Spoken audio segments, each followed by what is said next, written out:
Salut, aujourd'hui j'ai envie de te parler de mes Google Maps puisque j'ai créé 3 cartes Google que des gens utilisent déjà lorsqu'ils vont en Belgique ou dans les pays limitrophes, on va dire, pour trouver des bons spots. C'est quoi ces cartes? La première, c'est Coffee and Food, c'est les coffee bars avec une offre food limitée. En général, on a des bons baristas, des torrefs de spécialité évidemment.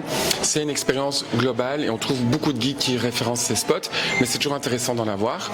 On a une deuxième carte qui est Food and Coffee.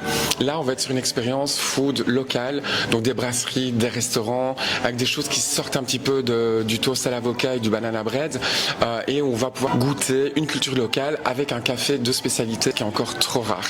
Alors certes, on n'aura peut-être pas les meilleurs baristas de la ville, mais on a un café qui est honnête et qui a des gens qui ont déjà compris la démarche du café de spécialité. C'est exactement le genre de lieu que je recherche quand je voyage. Et puis la troisième carte, ce sont les specials. Et les specials, c'est les coffee bars de torréfacteurs, mais c'est aussi les boulangeries, les glaciers, les épiceries, les salles de sport, tous les autres lieux qui ont compris l'intérêt du bon café, du café de spécialité, mais desquels on ne parle pas non plus parce que c'est pas leur cœur d'activité.